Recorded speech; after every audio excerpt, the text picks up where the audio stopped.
My beloved child, come close to me for a moment, away from the doubt that has been quietly growing in you, away from the question you have been almost afraid to ask out loud whether I actually heard you, whether any of it mattered, whether the prayers you have prayed over months or years simply disappeared into silence with no one listening on the other side. My beloved child, I want to tell you plainly before we go any further. Your prayers did not fall on deaf ears. I heard every single one, from the very first word to the very last, and none of them vanished into nothing the way you have feared. I know how it feels when heaven seems silent, when the specific request you have brought before me again and again appears to receive no answer, no acknowledgement, no sign that anything is happening at all. My beloved child, I understand why silence can feel indistinguishable from absence, why the lack of a visible response can start to feel like proof that no one was ever truly listening. But I want you to separate these two things clearly today. My silence has never once meant my absence. I have been present in every single prayer you have ever prayed, even the ones that felt like they were spoken into an empty room. I want you to consider how prayer sometimes works differently than a simple request followed by an immediate transaction. My beloved child, when you pray, you are not sending a message into a void, hoping it eventually reaches someone who may or may not choose to respond. You are speaking directly into my presence, immediately received, immediately understood, immediately held by me with the same attention and care I give to every word you have ever spoken to me. The gap you experience between the prayer and the answer does not mean a gap existed between your words and my hearing of them. I also want to speak to the specific pain of praying persistently for something without any change in your circumstances. My beloved child, you have brought the same request before me repeatedly, sometimes for years, watching the situation remain exactly as difficult, exactly as unresolved, exactly as painful as it was the first day you began praying about it. I understand how discouraging this repetition can become, how it can start to feel like proof that prayer itself does not actually work, at least not for you, not for this particular need. I want you to know that persistence in prayer has never been wasted, even when the external circumstances have not yet shifted in the way you hoped.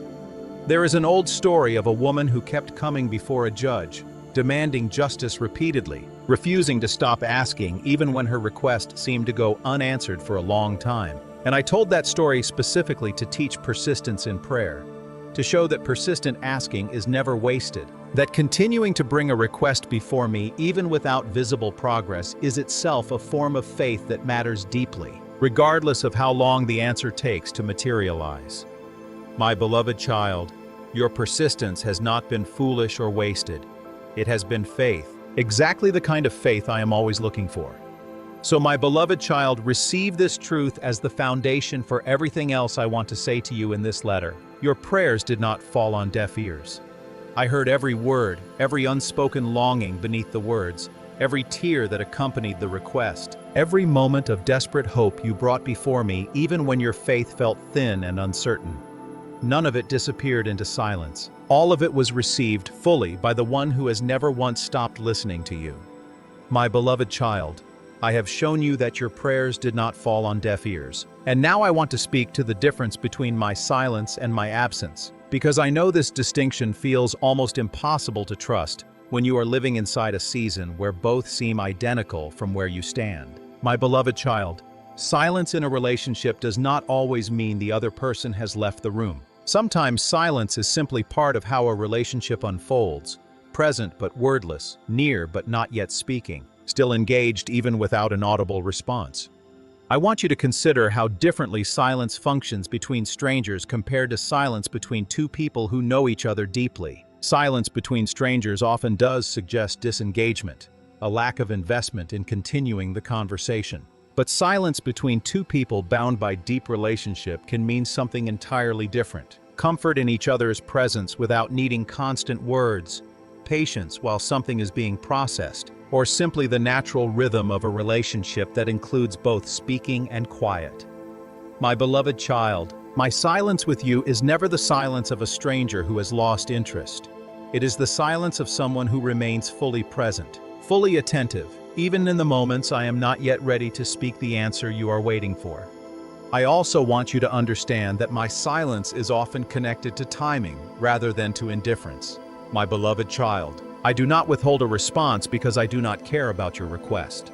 I sometimes withhold the specific answer you are waiting for because the timing for that answer has not yet arrived, because circumstances are not yet aligned, because you yourself may not yet be ready to receive what you are asking for in the way that would actually be good for you. This is not the silence of absence.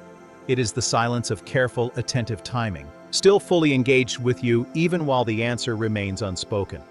I want you to notice how often, in your own life, you have eventually discovered reasons behind a delay that make far more sense in hindsight than they did while you were living inside the waiting. My beloved child, this pattern is not accidental. It reflects the reality that I am working with a far fuller picture than you currently have access to, and my silence in any given moment is rarely the empty silence of disengagement. It is almost always the deliberate silence of wisdom, still present, still working, even while remaining quiet for a season. So my beloved child, release the fear that my silence means I have left you. I have not left. I am here, in the quiet, exactly as present as I would be if I were speaking audibly to you in this very moment. Trust that presence, even when it does not yet come with the words you are longing to hear. My beloved child, I have shown you the difference between silence and absence. And now I want to speak to something that may surprise you. I hear every prayer, even the unspoken ones. There are requests you have carried so heavily that you have never fully found the words for them. Longings too tender or too painful to fully articulate even in your most honest moments alone with me.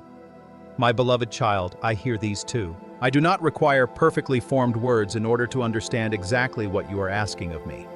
I want you to consider how much of your deepest prayer has actually happened without words at all. In the groan you released when a diagnosis was delivered, in the silent tears that fell when words simply would not come, in the wordless ache you carried into a room and back out again without ever managing to speak a single sentence about it to me directly. My beloved child, I understood every one of these unspoken prayers as clearly as I understand your most articulate, carefully worded requests. My understanding of you does not depend on your ability to translate your pain into perfect language.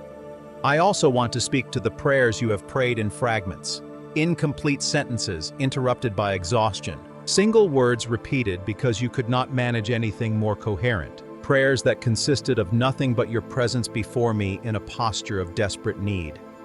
My beloved child, these fragmented prayers are not lesser prayers. I do not require eloquence or completeness in order to receive and respond to what you are bringing before me.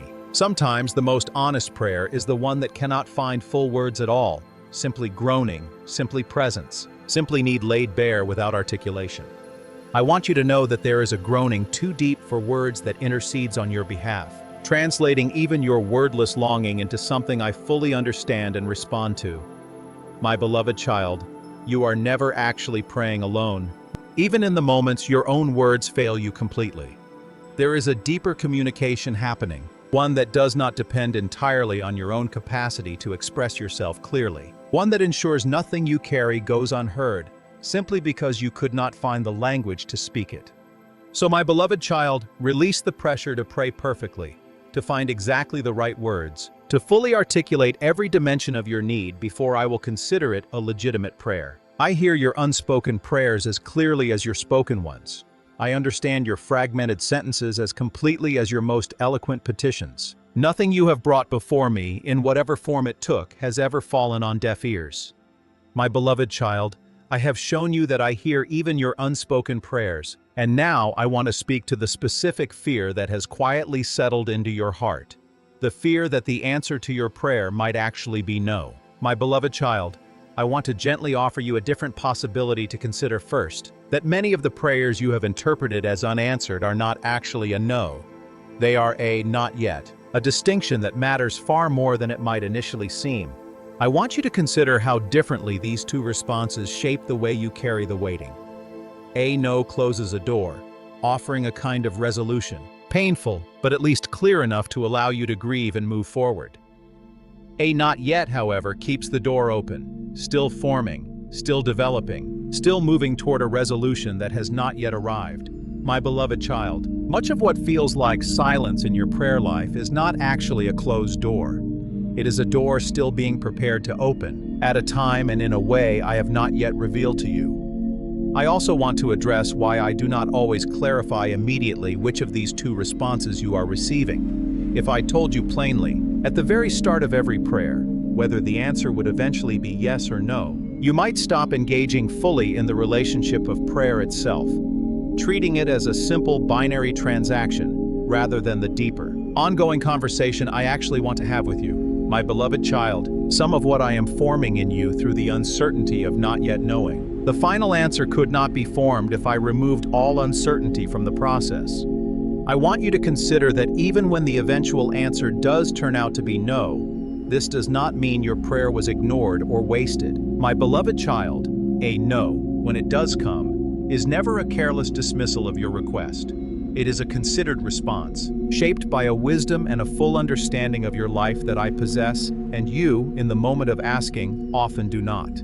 Even a no carries within it a form of care, protecting you from something you could not yet see clearly enough to protect yourself from. I want you to release the assumption that prolonged waiting automatically signals an eventual no. My beloved child, some of the longest waits in the stories of my faithful people preceded some of the most significant yeses I ever gave, arriving after seasons so long that many had already assumed the answer must be no, simply because so much time had passed without resolution. Do not let the length of the wait convince you prematurely of an outcome I have not yet revealed. So, my beloved child, hold space for not yet rather than assuming no. Continue bringing your request before me, trusting that the door has not necessarily closed simply because it has not yet opened. I am still working, still forming, still preparing, even in the uncertainty that this in-between season requires you to carry. My beloved child, I have shown you the difference between not yet and no, and now I want to speak to the doubt that has crept into your prayer life during this long season of waiting, because I know doubt has made you wonder whether you are even allowed to. Keep praying while feeling so uncertain about whether any of it truly matters. My beloved child, doubt is not the opposite of faith.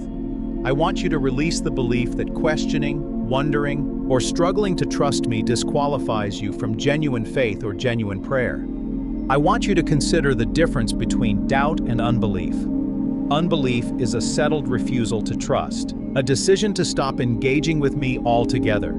Doubt, however, is often simply faith wrestling honestly with difficult circumstances, still engaged, still reaching towards me even while struggling to understand or fully trust what is happening. My beloved child, the very fact that you are still bringing your doubts to me, rather than abandoning the conversation altogether, reveals that what you are experiencing is doubt within faith, not evidence of faith's absence. I also want to speak to the specific shame that often accompanies doubt.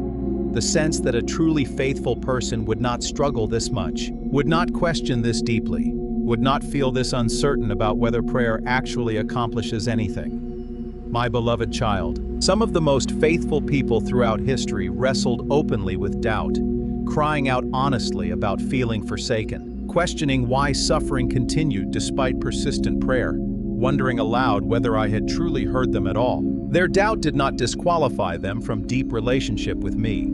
It was simply part of the honest wrestling that real faith often requires. I want you to bring your doubt directly to me, rather than hiding it out of fear that I will be offended or disappointed by your honesty. My beloved child, I would rather receive your doubtful, honest prayers than a false confidence that does not actually reflect what you are experiencing. Pretending to trust more fully than you actually do does not deepen our relationship. Honest wrestling, even when it includes real uncertainty, deepens it far more than performed certainty ever could. I want you to know that I am not keeping a tally of every doubtful thought you have had during this season, weighing it against you as evidence of insufficient faith. My beloved child, I understand doubt intimately, not as a distant observer judging your struggle from a safe distance, but as someone who walked among people who doubted deeply and never once turned away from them because of it. I am not turning away from you either. So my beloved child, bring your doubt to me honestly. Continue praying even in the uncertainty. Even when you are not sure prayer is accomplishing anything, even when the words feel hollow because your faith feels thin in this particular season. Doubt-filled prayer is still prayer, and I receive it exactly as fully as I would receive prayer offered with unwavering confidence.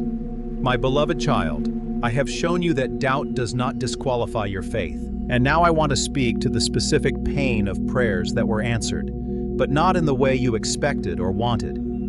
My beloved child, I know this can feel almost more confusing than a prayer that seems entirely unanswered, because you can see clearly that something happened, that I was clearly at work, and yet the outcome does not match what you had hoped for, leaving you uncertain about how to feel, grateful and disappointed at the same time.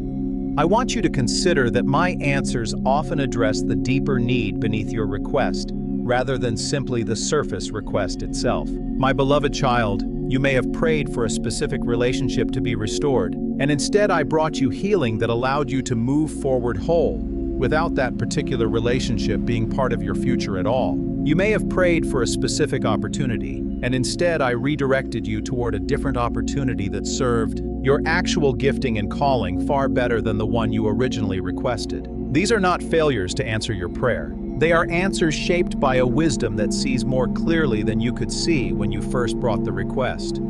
I also want to speak to the grief that legitimately accompanies these differently shaped answers. My beloved child, even when I answer wisely, even when the outcome ultimately serves you well, there is often still a real loss connected to releasing what you originally hoped for. I do not want you to suppress that grief simply because the eventual outcome was good. You are allowed to mourn the specific answer you originally wanted, even while trusting and eventually appreciating the different answer I actually gave. I want you to notice how often, looking back over your life, you can identify moments where a differently answered prayer turned out to be a far greater gift than the original request would have been. My beloved child, I want you to let this pattern build your trust for the prayers currently in process, the ones you have not yet seen resolved, the ones where you cannot yet tell whether the eventual answer will match your original request or reshape it into something you have not yet imagined. So, my beloved child, hold your specific requests with open hands, trusting that even a differently shaped answer is still a genuine answer, still evidence that I heard you, still proof that your prayer accomplished something real, even if that something looks different from what you originally asked for. I am not ignoring your specific requests. I am often answering them more deeply and more wisely than the surface request alone could have captured. My beloved child, I have shown you how prayers are sometimes answered differently than expected. And now I want to speak honestly to why I do not explain every delay while it is happening. My beloved child, I know this is one of the hardest parts of waiting, not simply the length of the delay itself, but the absence of a clear explanation for why it is taking as long as it is. You want reasons. You want a timeline. You want to understand what is happening behind the scenes so the waiting would feel more bearable, more purposeful, less like uncertainty stretching endlessly with no visible logic behind it. I want you to consider that full explanation, given in advance, would sometimes actually work against the very growth I am trying to produce in you through the waiting itself. My beloved child, if I explained every delay fully, you might stop developing the trust that can only be built through uncertainty, the patience that can only be formed through not knowing, the deepened relationship with me that grows specifically in the space where explanation is absent and faith is required instead. Withholding full explanation is not cruelty. It is often precisely how the deepest spiritual growth becomes possible. I also want you to consider that some explanations would not actually make sense to you yet, not because you lack intelligence, but because you lack the full context that only becomes available in hindsight, once more of the story has unfolded. My beloved child, some reasons behind delay only become comprehensible after the fact, when you can see how various pieces of your story eventually connected in ways that could not have been fully explained while they were still in process.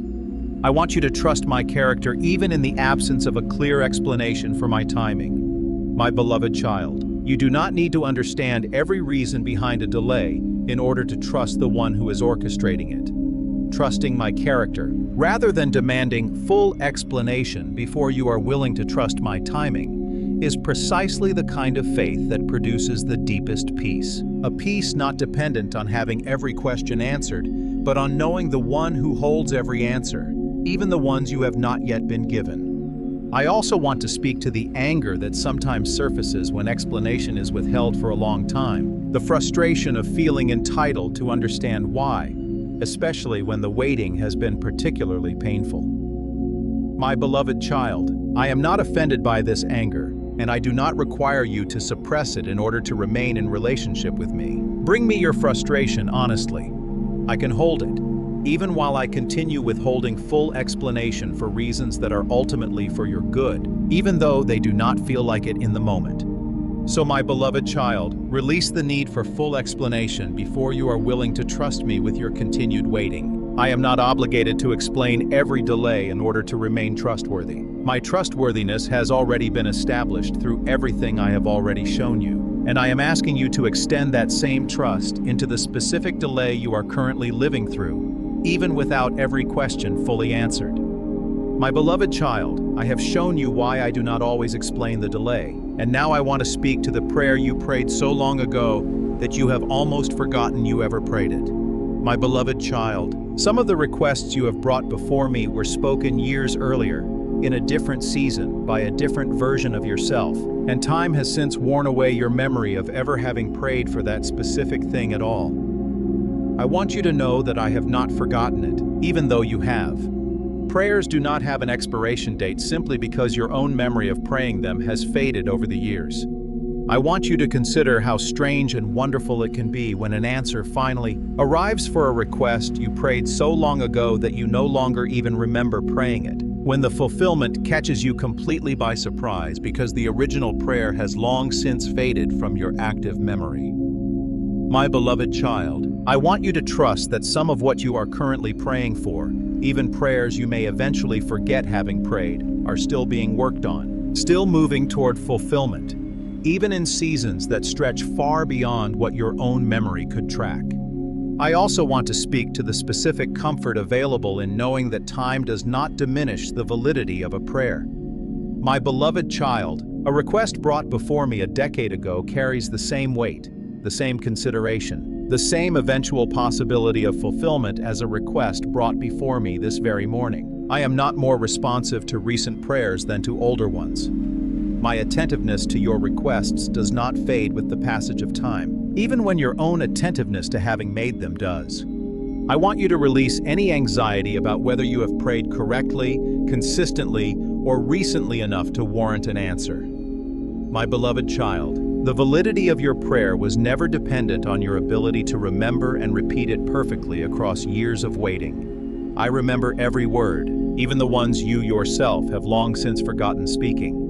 So my beloved child, trust that even the oldest, most forgotten prayers you have ever prayed remain fully alive in my memory, fully under consideration, fully capable of being answered at exactly the moment that serves your life best. Nothing you have ever brought before me has an expiration date simply because time has passed since you first spoke it. My beloved child, I have shown you that even your forgotten prayers remain fully alive in my memory. And now I want to speak to the wrestling you have done with me, the arguments, the frustration, the moments you have honestly told me you were angry about how long this has taken, or how painful the waiting has become. My beloved child, wrestling with me is not rejection of me. I want you to hear this clearly, because I know part of you has felt guilty for how honest, even how confrontational, your prayers have sometimes become. I want you to remember the man who wrestled physically through an entire night with a messenger I sent, refusing to let go until he received a blessing, emerging from that struggle wounded but also transformed, carrying both a limp and a new name from the same encounter. My beloved child, I did not reject him for wrestling with me.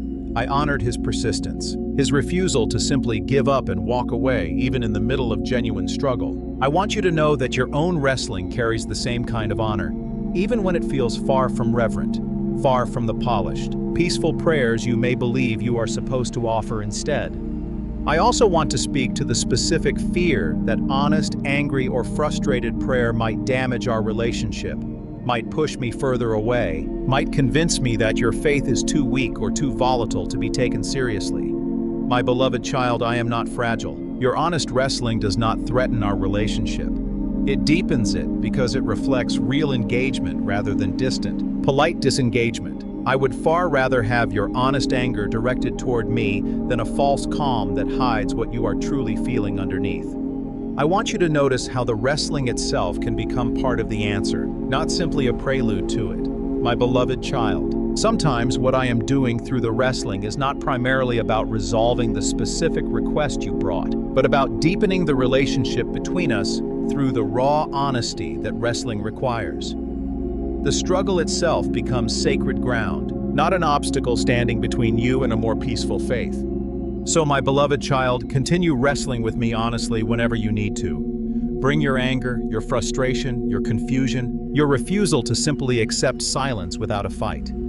I am not offended by this wrestling. I welcome it. The same way I welcomed it from faithful people throughout history who refused to let go until they received something real from the encounter, even when that something arrived alongside real struggle and real cost. My beloved child, I have shown you that wrestling with me is not rejection of me, and now I want to speak tenderly to the moment you have considered giving up on prayer altogether, the exhaustion of continuing to ask when nothing seems to change, the temptation to simply stop praying about this specific request because the persistent silence has become too painful to keep facing. My beloved child, I understand this exhaustion completely, and I do not want you to feel ashamed for having reached this point. Even the most faithful people throughout history have reached moments of wanting to give up entirely.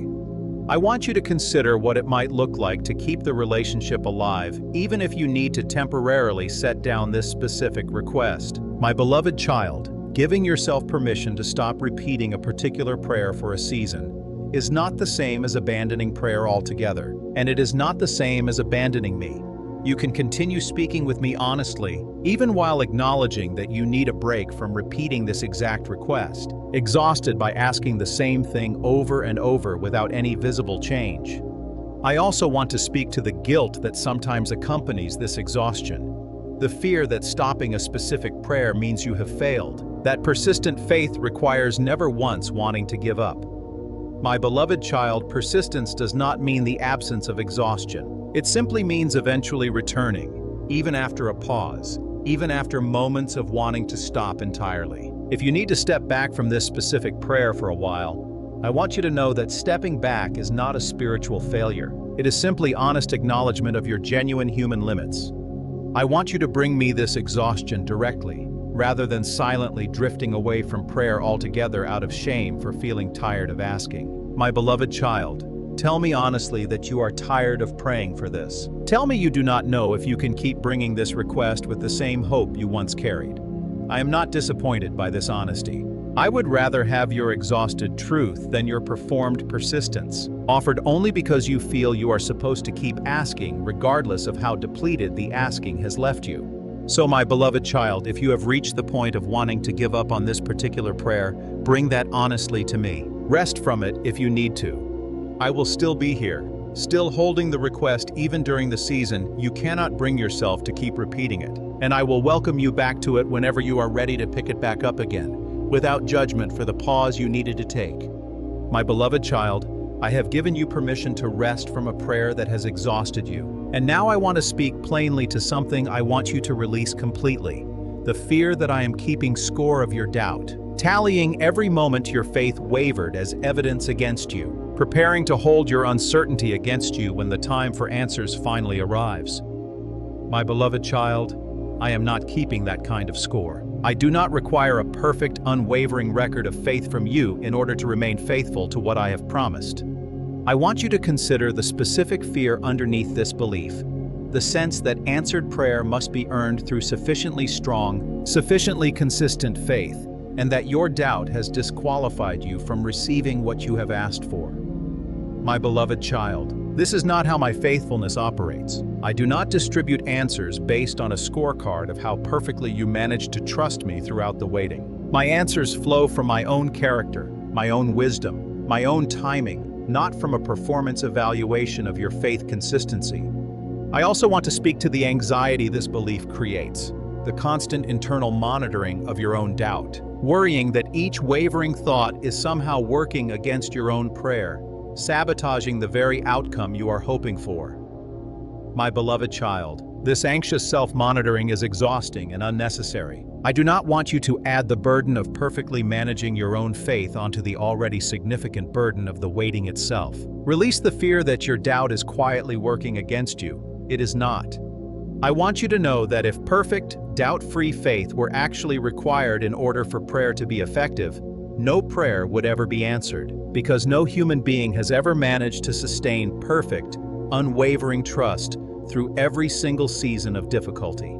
My beloved child, even a small amount of genuine faith, mixed freely with doubt, uncertainty, and struggle, is sufficient. I have never required flawless faith. I have only ever asked for genuine faith, however small, however mixed with honest uncertainty it happens to be. So, my beloved child, release the fear that I am tallying your doubt against you. I am not keeping that record. I am simply continuing to work faithfully on your behalf. Regardless of how consistently or inconsistently your own confidence has wavered throughout the process, your imperfect faith has never disqualified you from my perfect faithfulness. My beloved child, I have released you from the fear that I am scoring your doubt. And now I want to speak tenderly to the prayers you have prayed through tears, the requests brought before me not calmly, not composed, but broken, sobbing, barely able to form coherent words through the weight of your grief. My beloved child, these tear-soaked prayers are among the most precious you have ever offered me. I do not require composure in order to receive what you bring. Your tears themselves are a form of prayer, communicating what words alone could never fully express. I want you to consider how much of your deepest honesty has emerged specifically in these tearful moments. Honesty that a more composed, controlled prayer might never have revealed. My beloved child, there is a rawness in tear-filled prayer that strips away performance entirely, leaving only the truth of what you are actually experiencing. I treasure this rawness. I am not looking for polished, articulate prayers that carefully manage their own presentation. I am looking for the honest cry of your heart, however messy, however broken, however far from composed it happens to be.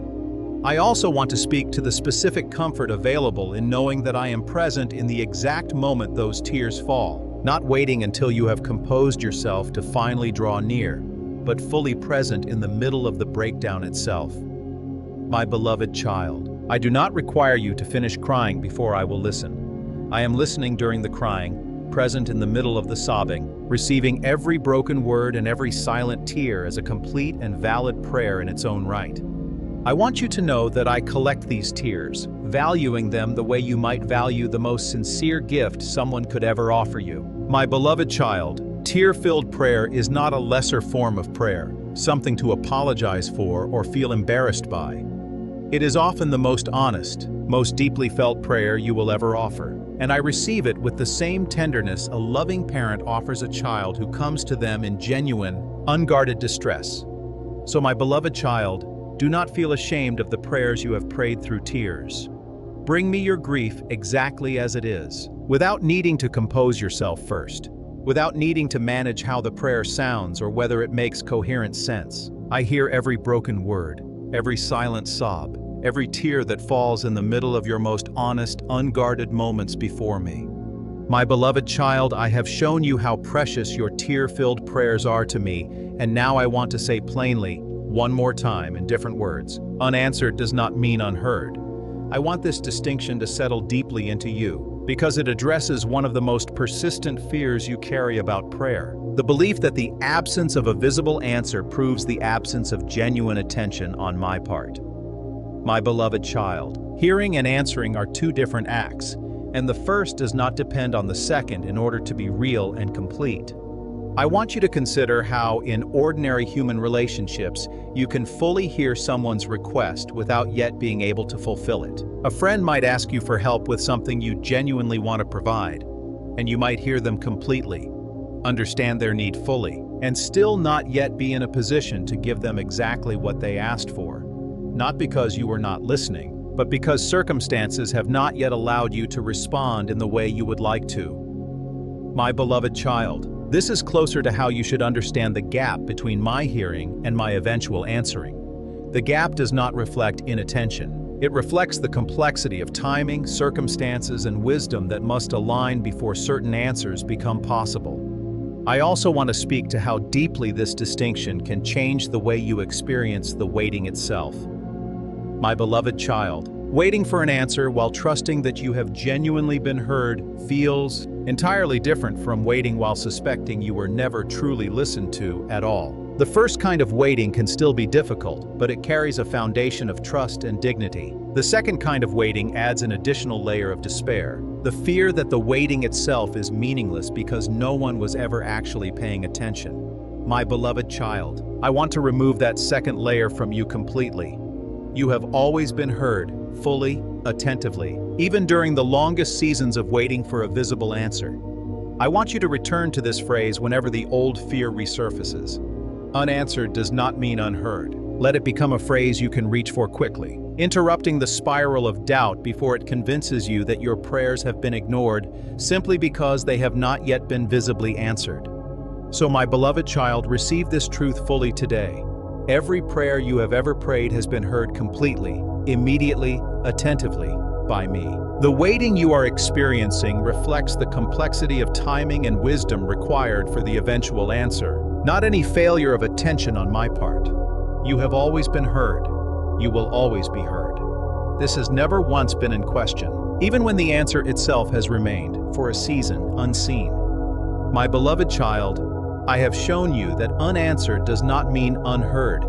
And now I want to speak to what I am actually doing during the silence, because I do not want you to imagine an empty waiting room where nothing is happening simply because nothing is yet visible. My beloved child, I am working even in the silence, actively, continuously, orchestrating details you cannot see, aligning circumstances that are not yet ready, softening hearts that are not yet prepared, preparing you for an answer that is not yet ready to be received.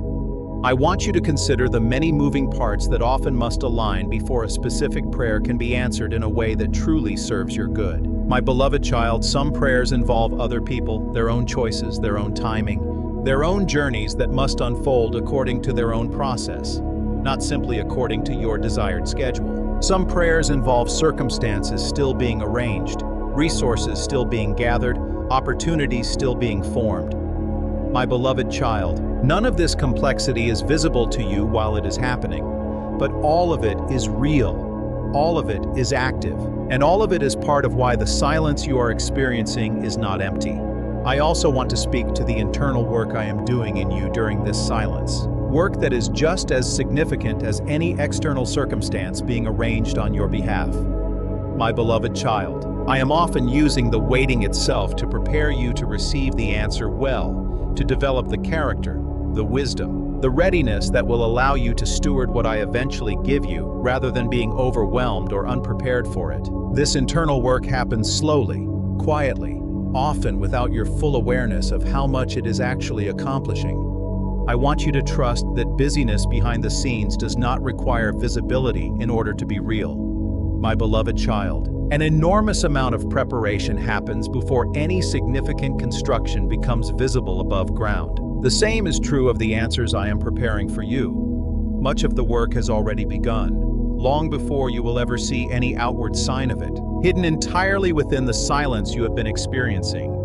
So my beloved child, trust that I am working even now, in this very moment, even though the silence around your specific prayer continues. Nothing about this silence indicates inactivity on my part. It simply indicates that the work currently happening is not yet ready to be shown to you, though it is happening nonetheless, faithfully, continuously, exactly as it needs to happen in order to bring about the answer you are waiting for. My beloved child, I have shown you that I am working even in the silence, and now I want to speak to a dangerous habit I want to gently correct in you. The habit of measuring my love for you by the outcomes of your specific prayers. My beloved child, when a prayer is answered the way you hoped, it becomes easy to interpret that as evidence of my love. But when a prayer remains unanswered, or is answered differently than you wanted, it becomes just as easy to interpret that as evidence of my indifference, or worse, my rejection. I want you to release this pattern of measurement completely. I want you to consider how unstable your understanding of my love would become if it depended entirely on whether your specific requests were granted exactly as you asked. My beloved child, this measurement would make my love conditional, inconsistent, dependent on circumstances rather than rooted in my unchanging character. But my love for you was established long before any specific prayer was ever prayed, and it does not fluctuate based on how any individual request happens to be resolved. I also want you to consider the faithful people throughout history whose prayers were not granted according to their specific requests, even while their relationship with me remained deeply intimate, deeply trusted, deeply loved.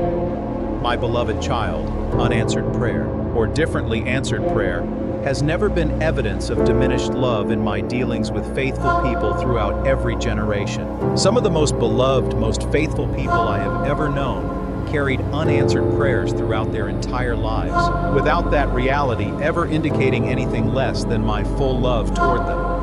I want you to separate these two categories clearly, my love, which is constant and unconditional, and my specific answers to specific prayers, which are shaped by wisdom, timing, and circumstances that operate independently from the question of how much I love you. My beloved child, an unanswered prayer is never proof that I love you less than someone whose similar prayer was granted. It simply reflects the different, specific wisdom being applied to your particular situation. So, my beloved child, release the habit of measuring my love by prayer outcomes.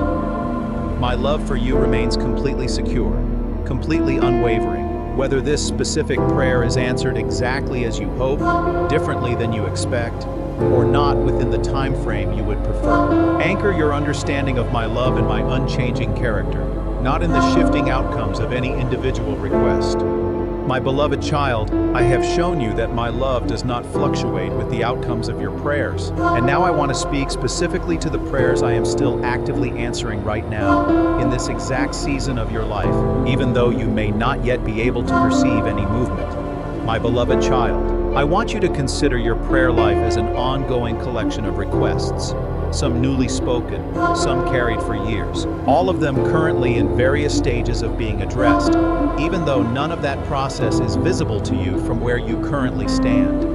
I want you to picture, for a moment, all the prayers you have ever prayed as a garden I am tending, each request planted at a different time, each requiring different conditions before it can grow, different seasons before it can bear fruit.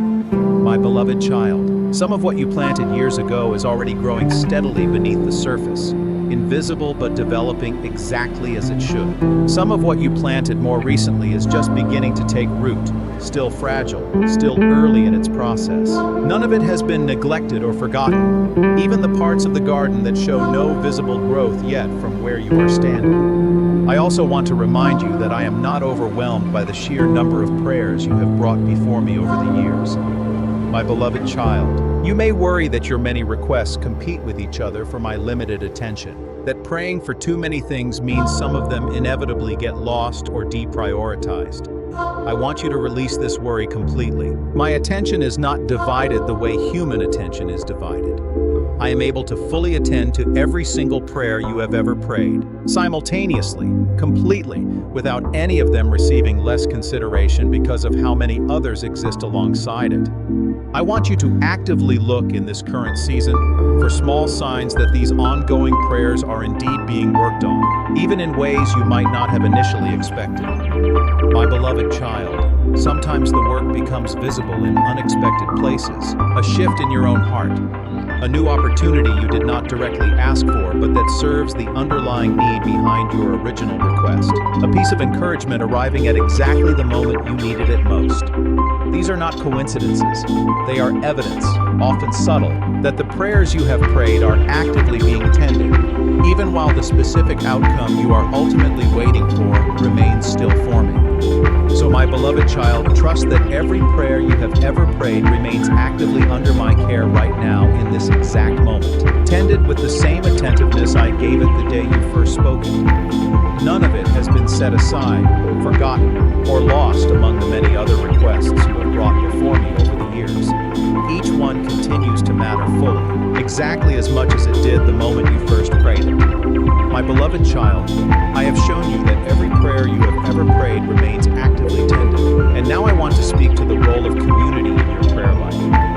did not design prayer to be a purely solitary practice, carried entirely alone without the support of others who can pray alongside you. My beloved child, if you have been carrying this specific prayer entirely by yourself, I want to gently invite you to consider bringing others into it, allowing trusted people to pray with you, to encourage you, to remind you of truth when your own strength to believe has grown thin. I want you to consider the power available when people gather together in shared prayer, agreeing together about a specific need, lifting a burden collectively rather than carrying it in complete isolation. My beloved child, this does not mean solitary prayer is somehow deficient or insufficient. I hear you fully whether you pray entirely alone or surrounded by others. But there is a particular kind of strength, comfort, and endurance that shared prayer provides. Strength that isolation alone cannot always offer. I also want to speak to the vulnerability required in sharing an unanswered prayer with someone else, especially a prayer connected to deep pain or long disappointment. My beloved child, I understand the fear of this vulnerability, the worry about how others might respond, whether they will offer genuine support or simply platitudes that feel hollow against the weight of what you are actually carrying. I want you to be wise about who you invite into this specific prayer, choosing people capable of sitting with you in genuine uncertainty rather than rushing to offer easy answers that dismiss the real difficulty of your waiting. I want you to consider how community can also help sustain your own faith during seasons when your personal capacity to believe has grown weak. My beloved child, there will be moments when you simply cannot muster the strength to keep believing on your own. And in those moments, the faith of people around you, praying steadily even while you feel unable to, can carry you through until your own strength returns. This is part of why I designed community, not as a replacement for your personal relationship with me, but as a support alongside it, especially valuable during the hardest seasons of unanswered prayer. So my beloved child, consider who might be able to walk this specific waiting season with you, praying alongside you, encouraging you, reminding you of truth when your own belief feels thin.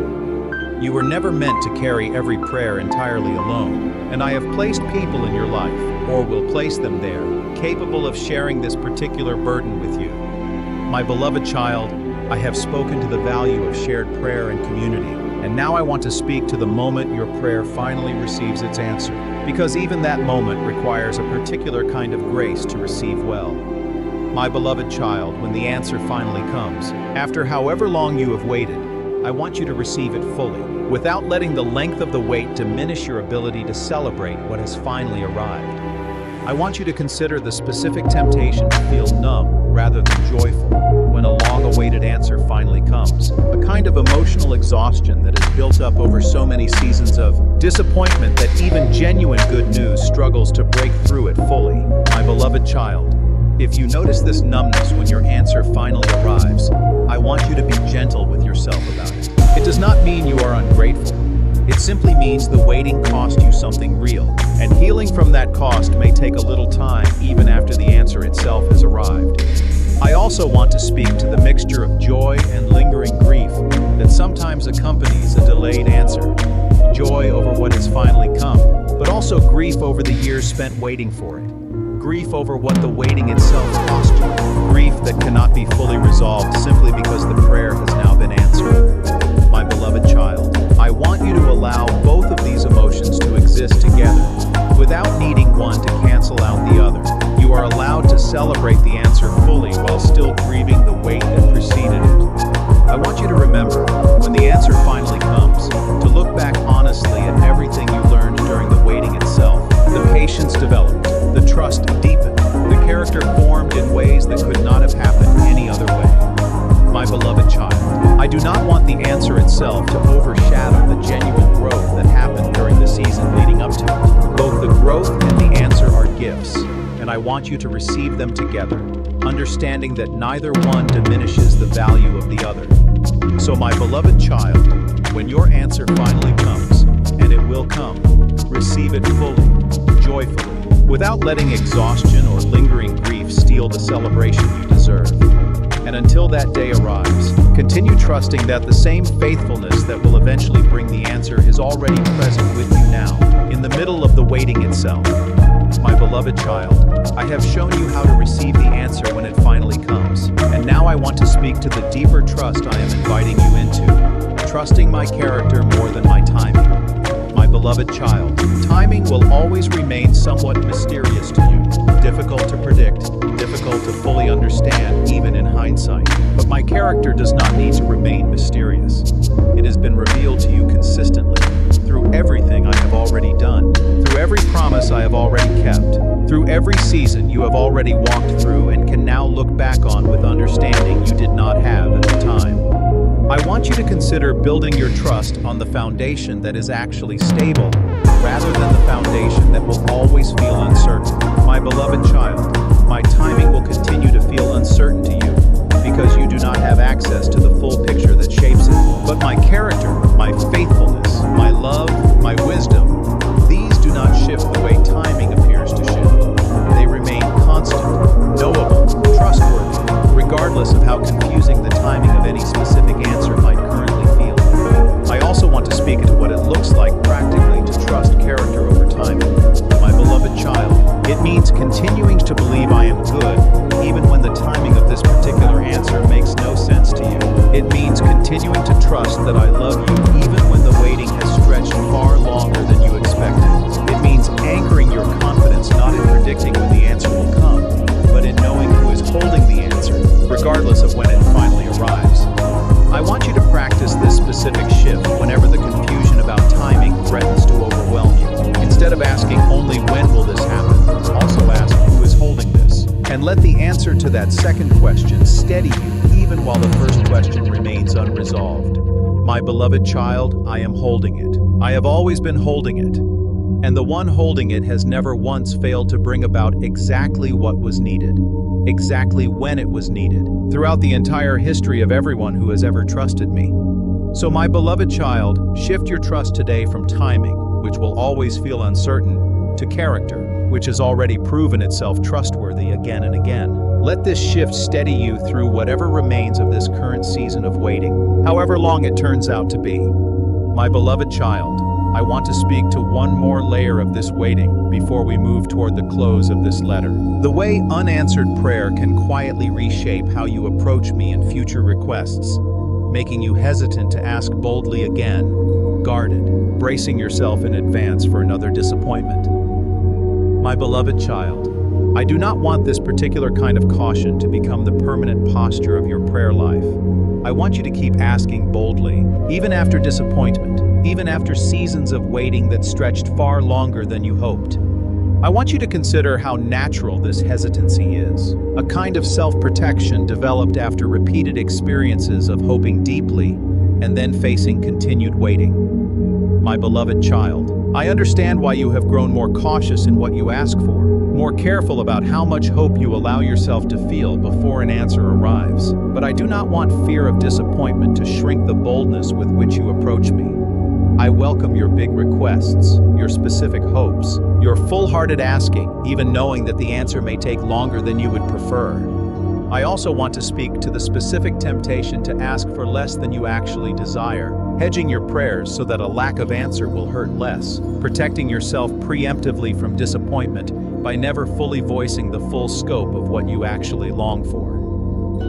My beloved child, I would rather you ask me boldly for exactly what you desire, even at the risk of disappointment, than have you quietly minimize your own hopes in an attempt to protect yourself from potential pain. Bold asking honors the relationship between us far more than guarded, minimized requests offered out of self-protection. I want you to remember that boldness in prayer does not guarantee the specific outcome you are hoping for, but it does guarantee that I receive the fullness of what you actually desire, rather than a diminished version offered out of fear. My beloved child, I can handle your full, unguarded hope. I am not intimidated by the size of your request, and I do not want you shrinking your prayers simply because previous seasons of waiting have made hoping fully feel dangerous. So my beloved child, keep asking boldly. Do not let the disappointment of past unanswered prayers shrink the size of your current hope. Bring me your full, unguarded desires, trusting that bold asking, offered honestly, matters more to our relationship than cautious, self-protective asking ever could. My beloved child, I want to speak to one final layer before we move toward the close. The way this entire season of prayer, waiting, and wrestling is itself shaping the kind of person who prays even more deeply on the other side of it. My beloved child, whatever the eventual outcome of this specific prayer, you are becoming someone whose faith is deeper, whose trust is more resilient, whose prayer life is more honest than it was before this season began. This transformation is happening whether or not you can currently perceive it.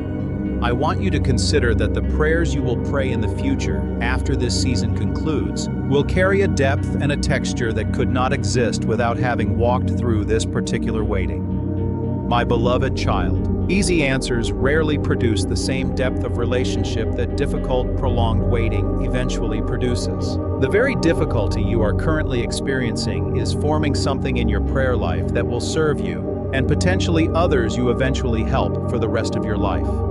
I also want you to notice how this season is teaching you a kind of honesty in prayer that polished, easy seasons rarely require. My beloved child, you have learned through this waiting to bring me your doubt, your anger, your exhaustion, your bold hope, all of it, without needing to perform a version of prayer that hides your actual struggle. This honesty will remain with you long after this particular prayer has been resolved, becoming part of the permanent depth of how you relate to me going forward.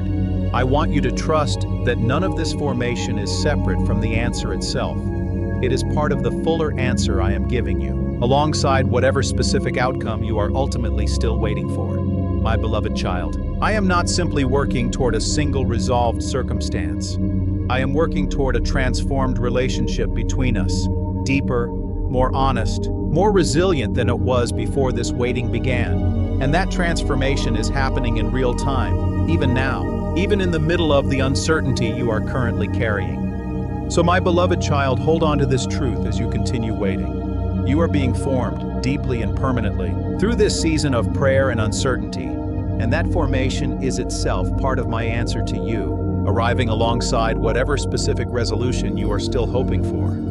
My beloved child, I have walked with you through this entire letter, showing you that your prayers did not fall on deaf ears, that my silence has never meant my absence, that I hear even your unspoken and fragmented prayers, that a delayed answer often means not yet rather than no, that doubt does not disqualify your faith, that prayers answered differently than expected are still genuine answers, that I withhold full explanation not out of cruelty, but out of wisdom, that even your forgotten prayers remain fully alive in my memory, that wrestling with me is not rejection of me, that wanting to give up on a specific prayer for a season is not a spiritual failure, that I am not keeping score of your doubt, that your tear-filled prayers are treasured rather than diminished, that unanswered has never meant unheard, that I am actively working even in the silence, that my love does not fluctuate with prayer outcomes, that every prayer you have ever prayed remains under my active care, that community can carry you when your own strength to believe runs thin, that receiving a long-awaited answer requires its own kind of grace,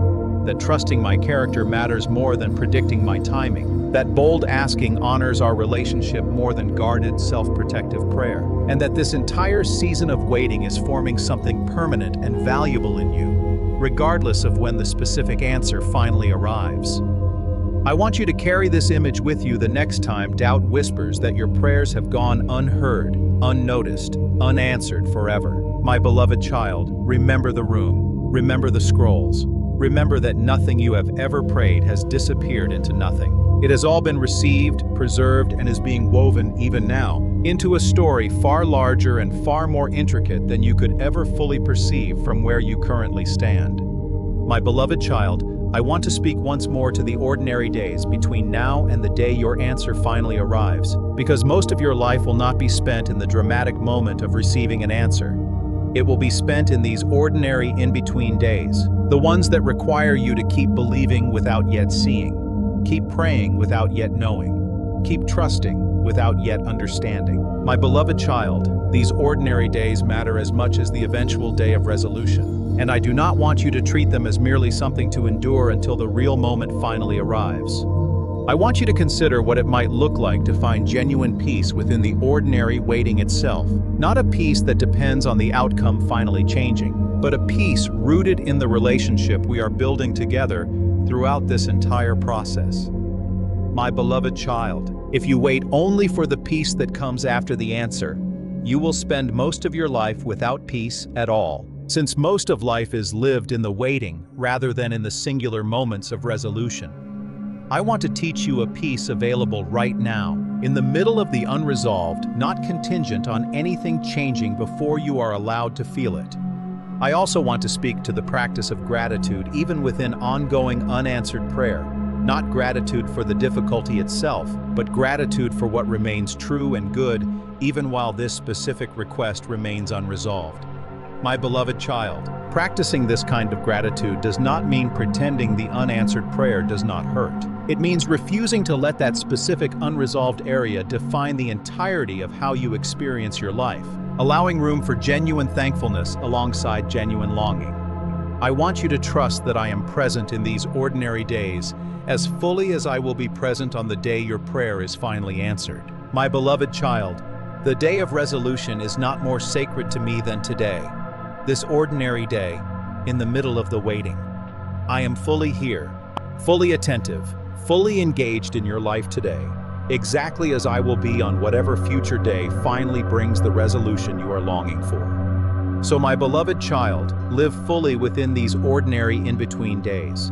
Do not simply endure them as a delay before your real life begins. They are part of your real life, part of the relationship we are building together, part of the story I am writing through you, even while this specific prayer remains, for now, still unresolved. My beloved child, one final word before you close this letter and return to your day. If today is a day when the doubt feels especially loud, when the silence feels especially heavy, when you are tempted to believe once more that your prayers have simply disappeared into nothing, I want you to do something simple. Speak these words out loud, quietly if you must, but let your own voice say them. I am heard. I am not forgotten. My prayers are alive before you.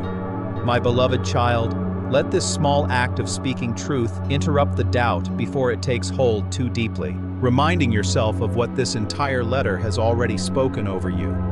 I want you to return to this letter as often as you need to, not as a single dose of comfort meant to resolve every doubt permanently in one reading, but as a well you can draw from again and again, especially on the days when trusting feels hardest. My beloved child, I will be here every time you return, saying the same faithful thing. Your prayers did not fall on deaf ears. They never have. They never will. I am listening now, exactly as fully as I was listening the very first time you ever spoke a word to me. And I will keep listening, faithfully, for as long as you continue bringing your heart before me, in whatever form that takes, for the rest of your life. My beloved child, take one more breath before you go. Let your shoulders soften, the way they did at the beginning of this letter. Whatever prayer you carried into this conversation, however long you have waited, however tired you have grown of asking, I want you to release just a little of that weight now, trusting that it rests as securely in my hands as it did the very first moment you spoke it. You are not praying into an empty sky. You never have been. I am here, my beloved child, close enough to hear even the quietest word you have never dared to say out loud. And I am not going anywhere until every single one of your prayers has found its complete and perfect answer. And if you have made it this far into this letter, still reading, still willing to consider that your prayers might actually matter, I want you to know that this willingness itself is already a form of faith, quiet and small perhaps, but real. My beloved child, hold on to that small willingness. It is enough. It has always been enough. I do not require more from you than the honest, imperfect faith you already carry, and I will continue meeting you exactly there, in the middle of your doubt and your hope together, for as long as this journey requires.